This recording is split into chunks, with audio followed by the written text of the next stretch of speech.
we are in Augusta, Maine, the capital of Maine, to see a very interesting piece of both Soviet and American history that actually exists here. Besides moose, Maine ain't got a lot going for it. I mean, they kind of got lobster rolls, but like Boston has lobster rolls too, and they kind of have blueberries, but Jewel has blueberries. So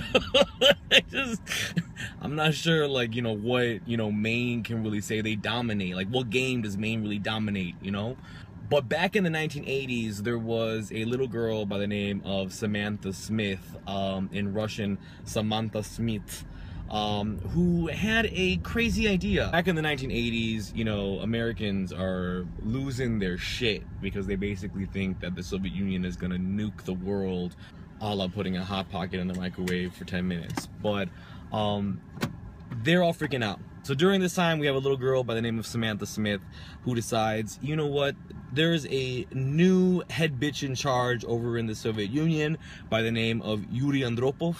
And Yuri Andropov, he's the new guy, right? So he just got into power. Let me write him a letter.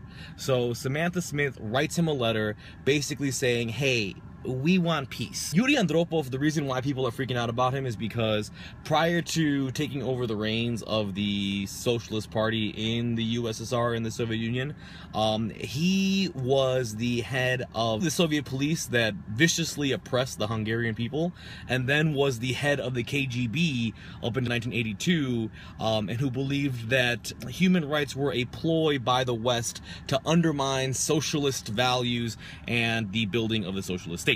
So Yuri gets his letter, right? And Yuri decides, after receiving a bunch of these, that he's actually going to respond to this one little girl.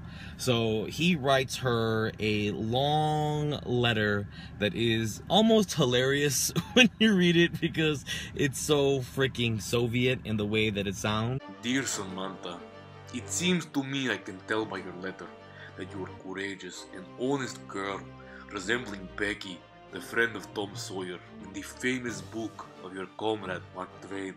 This book is well known and loved in our country by all boys and girls.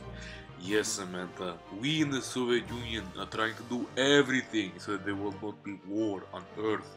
This is what every Soviet man wants. This is what the great founder of our state, Vladimir Lenin, taught us. It seems to me that this is sufficient answer to your second question. We want nothing of the kind.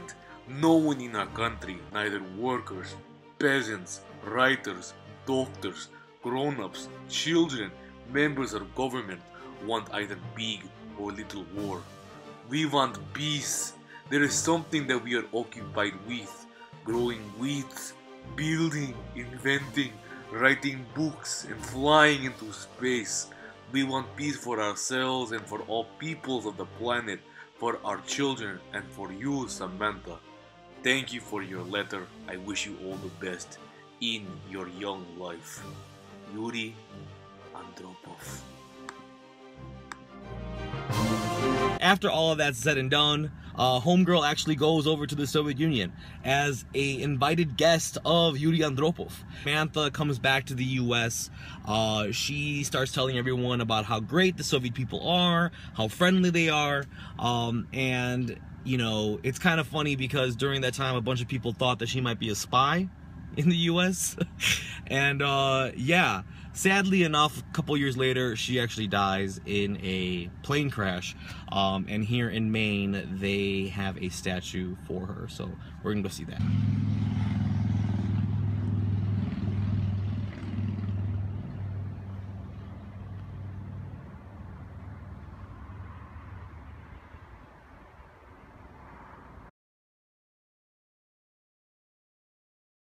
We are steps away from the Maine State House, the Capitol, where the statue to Samantha Smith is. Samantha Smith, again, is a huge historical figure that's mostly been forgotten, sadly so. Mostly forgotten in the US. In the Soviet Union and afterwards in Russia, Samantha Smith continues to be a big deal. Samantha Smith had a stamp issued with her name and picture on it. A diamond that was discovered in Siberia was actually named named Samantha, and there was also something in space that they actually named after Samantha Smith.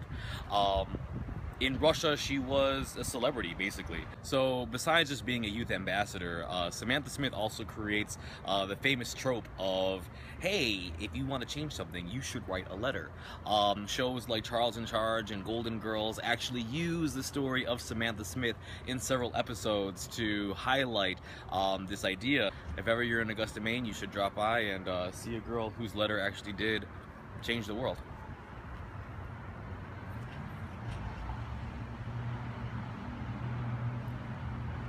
Stalin, say like and subscribe.